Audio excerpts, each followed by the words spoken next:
Good morning बच्चों। आज class 1 में एक प्यारी सी कविता जिसका शीर्षक है वंदना। क्लास 1 का ही चैप्टर 1 जिसका शीर्षक है वंदना। वंदना का मतलब होता है हम किसी बड़े व्यक्ति से, भगवान से, ईश्वर से, अल्लाह से, गॉड से प्रे करते हैं, प्रार्थना करते हैं, उनकी पूजा अर्चना करते हैं। तो फर्स्ट चैप्टर हम लोग भी कहीं आते जाते हैं या आप लोग स्कूल में आते हैं तो वर्ग में जाने से पहले आप लोग भी प्रे करते हैं ना। तो इस बुक का भी जो आरंभ किया गया, इस बुक के चैप्टर का भी फर्स्ट चैप्टर दिया गया वंदना। दो छोटे छोटे बच्चों के माध्यम से लेखक महोदय ने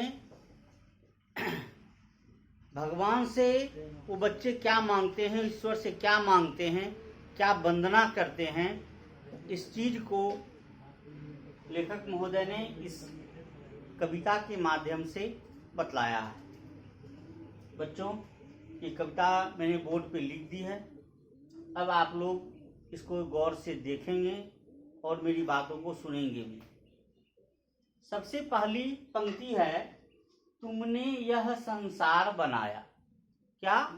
तुमने यह संसार बनाया, सुख सुविधा से इसे सजाया।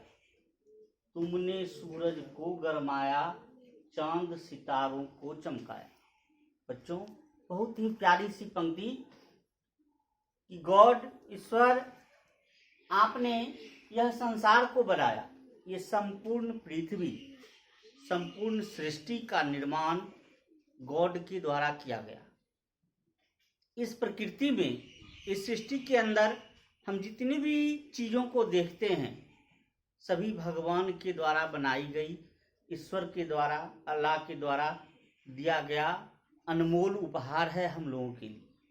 चाहे वो पेड़ पौधे हों, फूल हों, नदी हों, पर्वत हों, पहाड़ हों, सूरज की रोशनी हो, यानी जितनी भी वस्तुएं हैं वो अद्वितीय हैं, जिनका कोई जुड़ा नहीं होता है, कोई कंपेयर नहीं किया जा सकता है। भगवान के द्वारा निर्मित जितनी भी इस सृष्टि में वस्तुएं हैं वो अनमोल उपहार हैं हम लोगों के लिए। तो बच्चों ने क्या कहा कि तुमने यह संसार बनाया, सुख सुविधाओं से इसे सजाया। आपने, हे भगवान, आपने इस संसार की रचना की, संसार को बनाया और सारी सुख सुविधाओं से इसको सजा दिया आपने। उसके बाद तुमने सूरज को गरमाया, चांद सितारों को चमकाया। आपने सूरज को भी बनाया और उसमें रोशनी दी, उसमें गर्मी दी। साथ ही साथ आपने चांद सितारों को भी चमका दिया। ये जो चांद जो रात में नजर आते हैं, सितारे जो रात में नजर आते हैं, उनको भी आपने बहुत ही सुंदर ढंग से सजाने का काम किया। अगला, तुमने पर्वत शिखर बनाया और सागर को लहराया।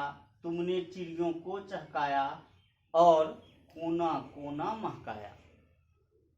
हे भगवान, आपने पर्वत जैसे बहुत ऊंची ऊंची चोटियां, जिसको हम लोग अगर देखना चाहें तो हमको सर ऐसे करना पड़ेगा, हजारों फुट ऊंची पर्वत, पहाड़ इस संपूर्ण पृथ्वी के अंदर पाई जाती है। और सागर इतना इतना बड़ा, आप लोग बच्चों अपने आस पड़ोस में नदी या तालाब को देखे होंगे जो बहुत छोटा सा एरिया हुआ करता है, लेकिन जब कभी आप लोग को आगे मौका मिलेगा समुद्र को देखने का, महासागर को देखने का, तो जहां तक आपकी नजर जाएगी, जहां तक आप देख सकते हैं, आपको अथाह जल राशि ही नजर आएगी। कोई ओर छोर नहीं होता। अथाह मतलब जिसका कोई थाह नहीं ले सकता, इतना गहरा, इतना लंबा चौड़ा वह जल राशि हुआ करता है, जिसको सागर, समुद्र या महासागर भी कहा जाता है। तो उस सागर की भी रचना भगवान ने की। आपने चिड़ियों को चहकाया, आपने चिड़ियों में भी सुमधुर आवाज दी। बच्चों, अभी बसंत ऋतु है, बीत गई, अब ग्रीष्म ऋतु आने वाली है। आप लोगों ने कोयल की आवाज को सुना होगा। बहुत ही प्यारे स्वर में, बहुत ही मधुर स्वर में वह आवाज लगाती है। मन करता है कि इस आवाज को बार बार सुने। बहुत सारी चिड़ियों की चहचहाट सुबह सुबह जब हमें सुनने को मिलता है तो बहुत ही आनंद की प्राप्ति होती है। तो आपने चिड़ियों को भी आवाज दिया, उससे भी चहकाना सिखाया, और संपूर्ण पृथ्वी के भूभाग पर उसके कोने कोने को आपने बहकाने का काम किया। बच्चों, अब आगे है, ईश्वर तुम हो बहुत महान। हे भगवान, आप सबसे महान हैं, आपसे बड़ा इस दुनिया में कोई नहीं, क्योंकि आप ही सर्वशक्तिमान, संप्रभुत्व संपन्न, यानी आपके अंदर ही सारी दुनिया समाहित है। आप जो चाहें वो कर सकते हैं, आप सबसे महान हैं। हमको दो इतना वरदान। बच्चे ईश्वर का गुणगान करने के बाद उनसे मांगते हैं कि हमको वर दीजिए, हमको वरदान दीजिए, पढ़ लिख कर हम बने विद्वान, सबको समझे एक समान। बच्चे क्या मांग रहे हैं भगवान से? तो पढ़ना लिखना। हम लोग पढ़ लिख कर एक सफल व्यक्ति, एक सभ्य नागरिक और एक बहुत बड़े विद्वान बने। विद्वान का अर्थ होता है बच्चों, जो दूसरों को अच्छा ज्ञान दे सके, मतलब जिसके अंदर ढेर सारा ज्ञान हो और उस ज्ञान को वह बांटता हो। क्योंकि ज्ञान, विद्या, बुद्धि एक ऐसी चीज है जो बांटने से ही बढ़ती है। आपके पास ढेर सारी धन संपत्ति है, आप यदि उसको बांटते हैं तो उसकी मात्रा कम होती जाएगी। लेकिन ज्ञान एक ऐसा चीज है, नॉलेज एक ऐसा चीज है, जिसको आप जितना बांटेंगे उसमें उतना निखार आते जाएगा, उतनी आपकी वृद्धि होती चली जाएगी। तो बच्चे क्या मांग रहे हैं भगवान से? पढ़ लिख कर हम बने विद्वान और सबको समझे एक समान। हम विद्वान बने और साथ ही साथ इस संपूर्ण जगत में जितने भी मानव हैं, जीव जंतु हैं, सबको एक समान समझे, यानी अपने जैसा। यदि हमें कोई गाली देता है तो हमें बुरा लगता है, यदि हम पर कोई चोट करता है तो हमको बुरा लगता है। तो बच्चों, उस चीज को हमें खुद भी फील करना है कि यदि हम किसी को गाली देते हैं, हम किसी के साथ बुरा व्यवहार करते हैं, हम किसी को हानि पहुंचाते हैं, तो उसे भी बहुत बुरा लगता होगा। गांव में कहावत कि अपने दिल से जानिए पराये दिल का हाल, आपने सुना होगा। बड़े बुजुर्ग कहते हैं, अपने दिल से जानिए पराये दिल का हाल।